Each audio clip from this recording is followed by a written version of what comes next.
Looking at good communicators, what do we find lacking in a general term? Because we have few people who know how to communicate. There are very, very few people who know that when I am going to communicate, I have to look at my audience, I have to look at myself as a communicator, and then I have to make sure that the people get my message. What do we find lacking? Why don't we have so many people who can come up and then communicate effectively like all the other people? I think for starters, it's because there are a number of factors. For some people, to be honest, they don't really know that it's really an important thing for them to really go out and look out for and become good at it. And it's been something that has come up because of the times we are in. You realize that every day we are communicating. Every day. The way how you walk into that office in the morning for work, you are communicating non-verbally. The way how you step out, how you pick the phone, how you really everything that you're doing within the office setting. Because when you show up, even your dress code itself, you're really communicating to us. Somebody may say, but it's a Monday. This person is dressed up like they are going for maybe it's as if it's a weekend. They are dressed casual stuff, and we expect them to be really in that corporate kind of appeal for work. So Some people regard that to be a condition that is meant for people who work in offices. yeah, for some. But there are some workplaces I've been reading about some organizations where really the dress code doesn't matter.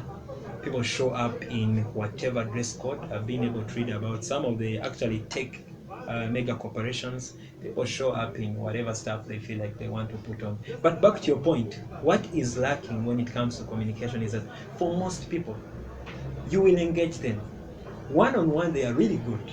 They have these amazing ideas. They will tell you this, I'm planning this, I want to work on this. But when it comes to really bringing that out, the message, the whole idea in precise terms, convincing terms, what they want to do, that's where the problem comes in. So meaning people have these amazing ideas within their minds, but the aspect of communicating them out is the component that is lacking.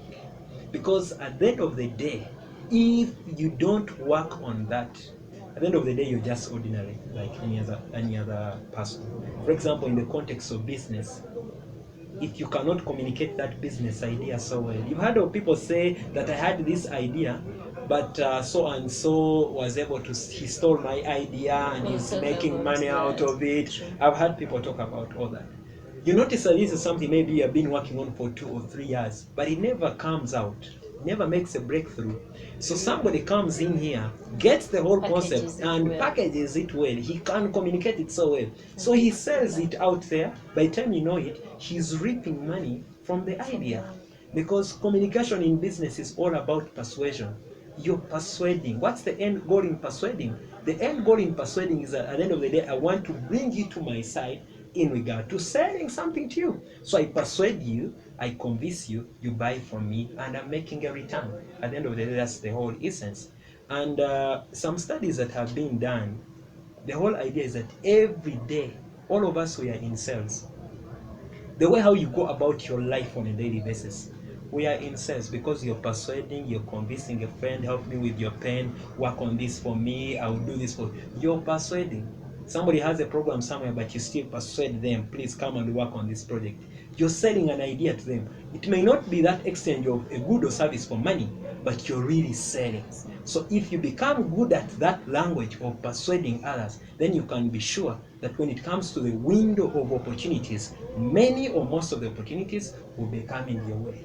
A few will be going to others because for you have mastered what many lack. True. Most of the startup companies have failed because they don't know how to sell their ideas. They don't know how to package themselves so well so that their products can be appreciated by the audience. We'll talk about that after a break. That was partly about communication. After the break, we're going to talk about communication in business, and he's also going to talk about his organization, Prowess. We'll be right back.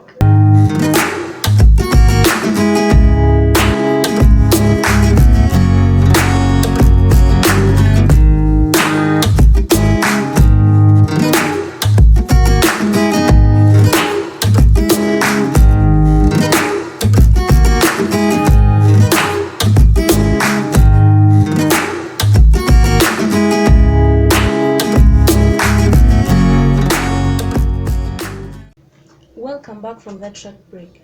Before the break, we are talking about communication in detail, and right now we are going to talk about communication specifically in business. Before the break, you were telling me how most people don't know how to sell their ideas, and that brings me to my other point. Most startup companies have failed. They have failed not because they don't have good products, but because they do not know how to convince the people to buy these products. Uh, how would you advise a manager of a certain company to go about this whole issue? Thank you so much. For starters, when I think of a business idea to bring to life, it must be solving a given problem or challenge, or you must be providing a solution to some existing challenge.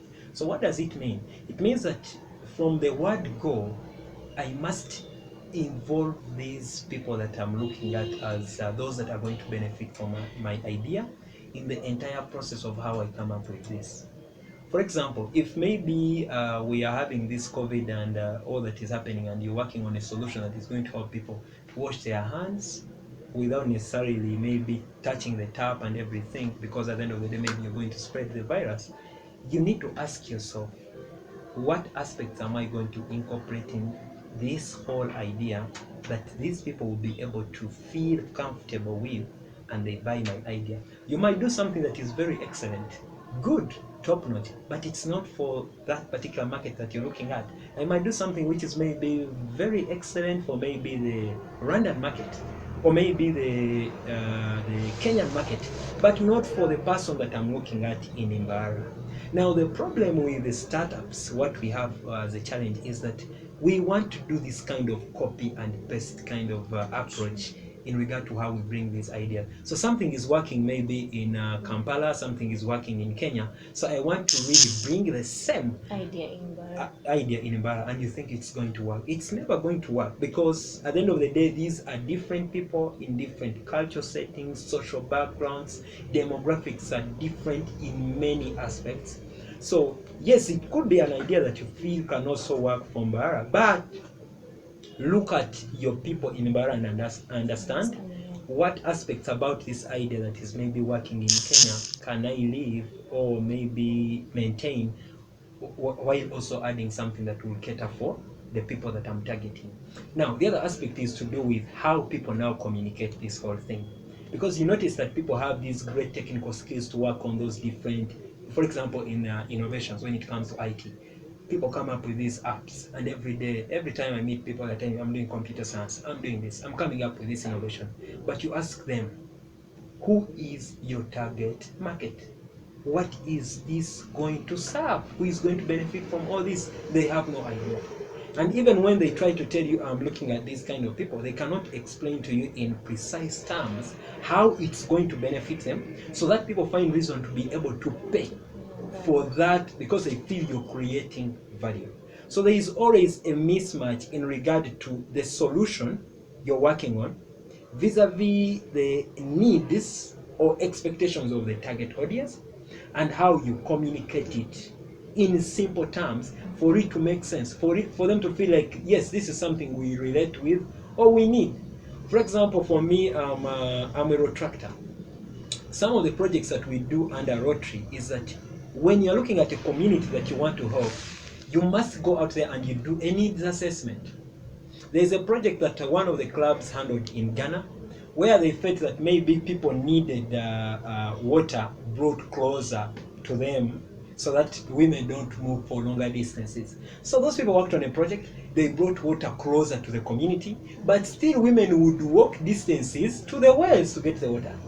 So what they discovered is the women preferred that long distance because they would be sharing stories. So they are talking to one another, sharing what is happening in your home. How are you handling this? Which this close water source will not be able to help me experience. So because they did not do the needs assessment to really appreciate why do people really prefer walking, they ended up bringing the water closer to people. But at the end of the day, it did not solve the problem. It did not work because you did not take care of their interest to know. So they brought an idea that worked somewhere, and they thought it would still work in that same community without understanding those cultural, social preferences that are underlying when it comes to certain things. So you have to go to the society and then get to know what their needs are, what reasons as to why they are doing certain things, so that you can bring a solution to them. Yes, because you as a business, when you wake up and you open this shop, you're opening it for people, for the client, for the customer, not for yourself. So at the end of the day, you must put in more time understanding the person that you look up to interest to buy your product. But we do the reverse. We spend more time with ourselves and we forget the people that we want to sell to tomorrow. So we do everything, then at the end of the day we now open, and we notice that what we are opening is something that only appeals to us, but it doesn't really make sense to the person that we are looking up to out there, because in the entire framework of designing all this, we did not involve them and their needs were not taken care of. So they feel like they are outside the loop.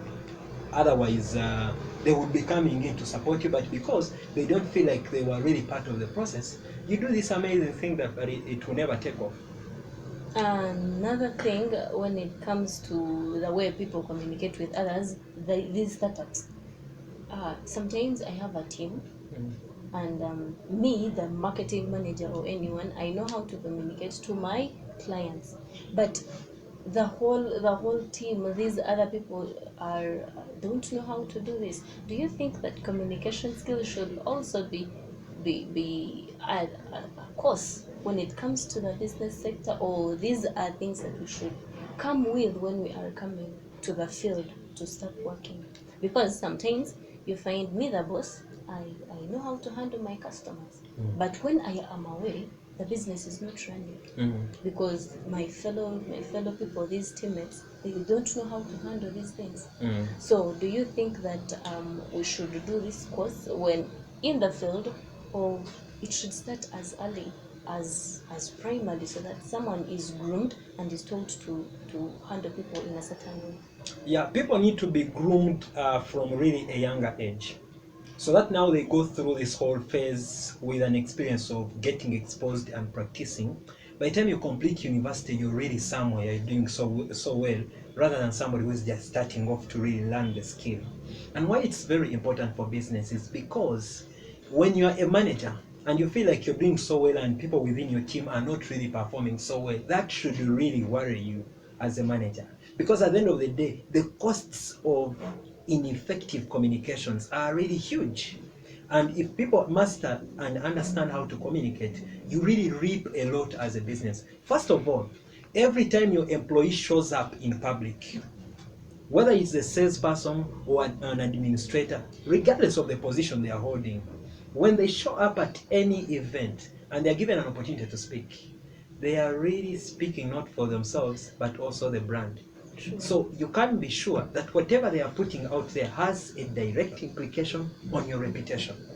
How people are going to judge and rate you as a company.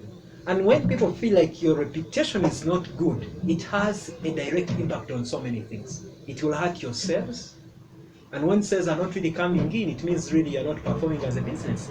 So it means even people at some point they are going to be demoralized because you're not meeting their expectations in terms of rewarding them financially for the contribution they are making as a person. But also secondly, at the end of the day, you are communicating internally always on a consistent basis as a person. Maybe you have these weekly meetings where you review your performance and then you discuss ways how you can be able to structure strategies that can improve your performance. So when the communication skills are not good really at the end of the day, you're going to be having these meetings but they never bring out anything sensible or productive that can drive business. So communication skills are really vital, and everyone within the organization, when they master and understand them, it's for the betterment. Because when you're a manager and you are away and your juniors are doing so well, at the end of the day that boosts. There is no reason for you to worry like, if I go away, how are things going to run? In an appropriate structure, you shouldn't be worried. You should be this person who knows even when I'm not around, things should be able to really run so well because we have empowered people. They are really skilled and they appreciate the value of communication in the entire business processes that we handle. No, that has been actually a problem, because you find when, especially when you are talking on phone in the customer care, let's take an example, you're talking to MTN or Airtel.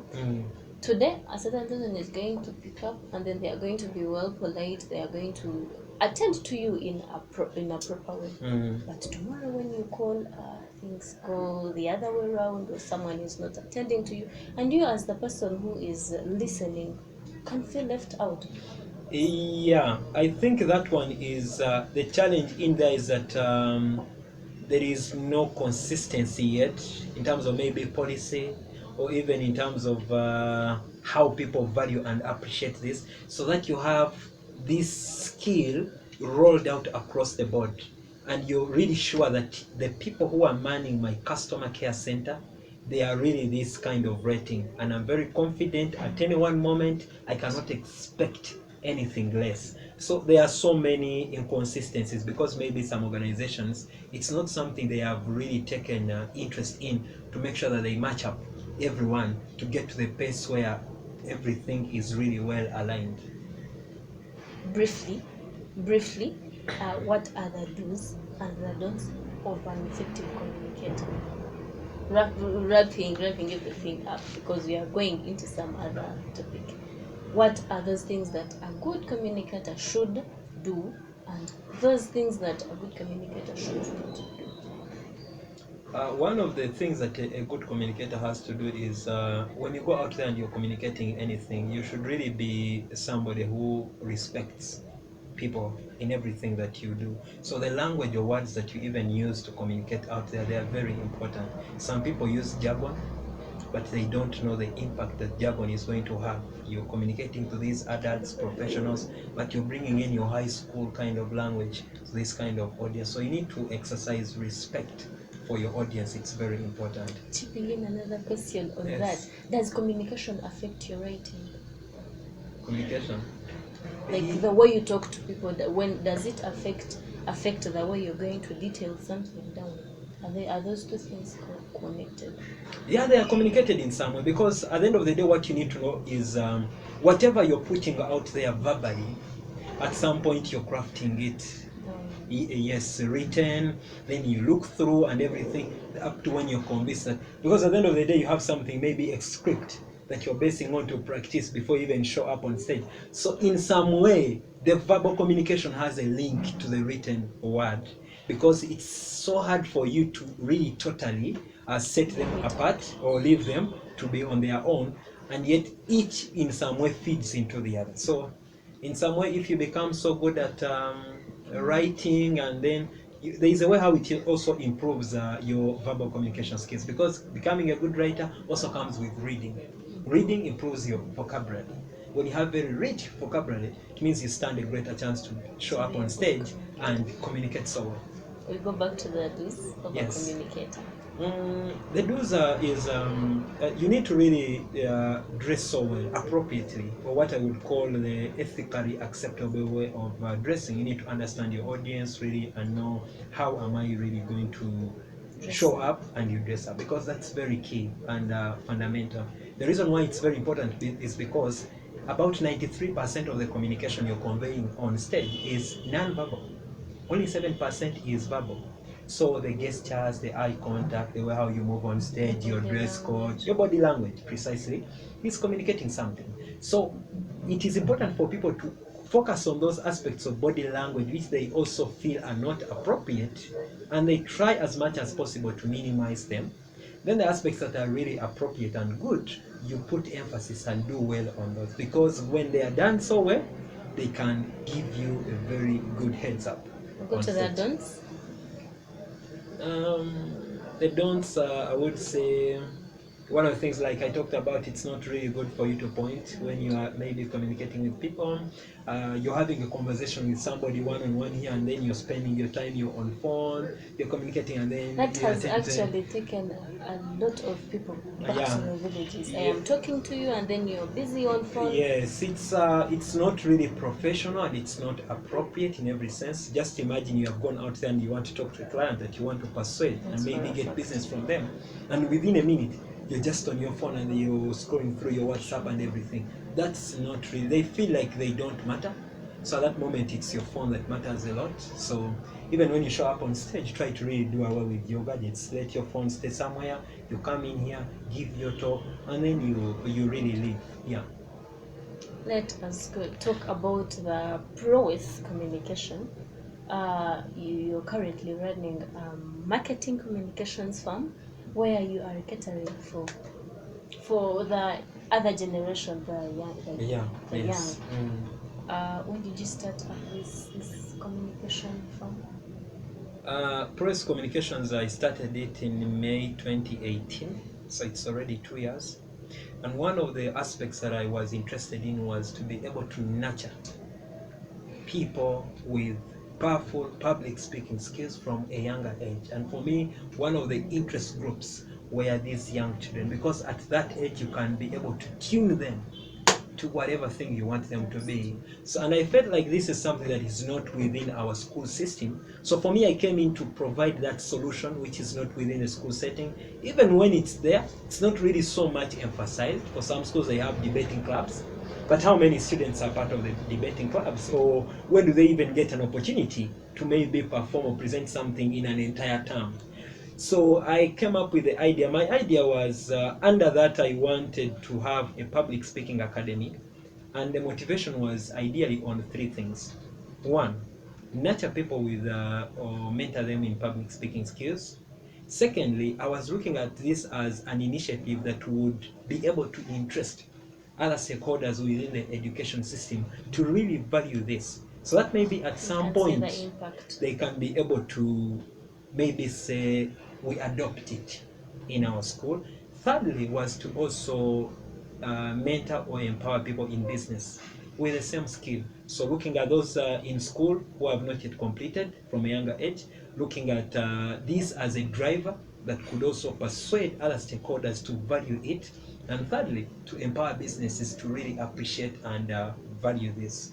So for now, I'm ideally looking at that section of the young ones. And this program, I run it on a holiday basis. So during school, I'm marketing, parents sign up. Then during holidays, when kids break off, that's when they come for this program. And it's a highly participative program.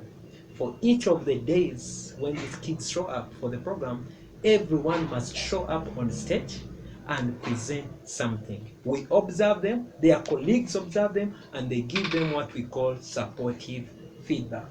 We also show them how do you give feedback to your colleague, how do you communicate it to them.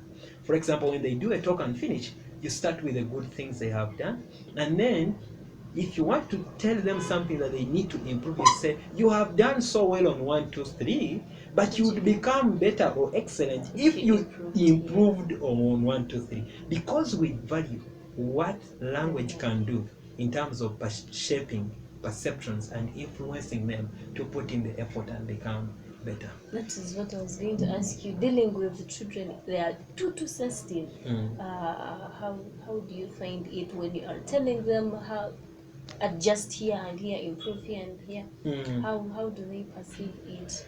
Yeah, first of all, the approach is that first of all, this program is not about numbers really, like having crowds of children. I always have a few that I feel I can be able to give the best. So we always have between 20 to 25 kids if we are to have many for that kind of program, because everyone wants to feel like they are attended to. You have that close relationship. But also before, when they are signing up, I always engage their parents on a number of things. What are the interests of this child? When you have conversation with them, or what do they want to be in the future? What challenges do you feel they're experiencing now? Even when these kids come, I always have a one-on-one with them. Do they appreciate public speaking? Yes. That is why you handle a limited Yes, a number. limited number. So I have like this kind of one-on-one on a day one, where everyone is able to walk me through who they are, their interests, challenge, what is the home setting, what is the school setting they are in. Then from that, I'm able to understand everyone's background and how they should be supported on the journey. For some, you notice they are already a step somewhere. For some, you need to be very patient with them to be able to start on and get where they want to be. So anything else you would like the public to know about the Prowess organization? What I would say is that for me, The whole motivation is that I would want to be seen, or I want this organization to be seen as an entity that has contributed to something that we have not valued before, especially in our region, because no one else is running this public speaking program. Was the first one to bring it, innovate it around, and some of my friends were like, "This is for kids in Kampala. How do you think this is going to work in Emba?" And I said, "I think it's not that. It's about me giving them the reason to take up this program." And I'm very happy that it started last year, 2019. That's when we started it, and it has received a really great progress. Yeah, the reception was good, and it's growing every other day. That was good. Yeah. Thank you for coming along. Maybe if you have anything else to say, your last remarks about this whole communication topic. I think for me, the most important thing is to really appreciate you for coming up with this kind of initiative, where you host different people to come and they speak out their minds on how they see the world, and that way, that in some way can be able to inspire somebody and give them some aspect about, or a lens about life that they have not been accustomed to before. And within a short time, we can be sure that this will be able to influence people to greater heights in the different works that they are involved in. That is a major target. Yeah. Thank you for coming along. You're welcome. I appreciate having hosted you. Yes. It was a pleasure having you here. Yeah, it's been a pleasure too having you around, and for our viewers, much appreciated. Media platforms, any media platforms where people can get to you or contacts. Yeah, Prowess Communications is on ideally Facebook. Prowess Communications, I'm also there, Ramadan Timbugwe. We also have a Twitter account called Ramated. At Ramated19. That's where I exchange most of the ideas in business, in communication, everything. That's where people can get me. Okay, thank you. That has been it for today. I have learned something. I hope you have learned something. This is Digiati Talk Show, a show that is meant to motivate, sensitize, and inspire different kinds of people. The most thing that I learned, getting on phone while communicating to someone. I mean, it is a very bad habit. I hope you have learned something. I hope this is going to help you in your next interview or in your next communication with a fellow friend, with a teacher, with anyone else. I have been Ashabahebo Erina, and I was with Ramadan Chimbugwe. Yes. That was it for today. We were talking about communication. Thank you for watching, and may God bless you.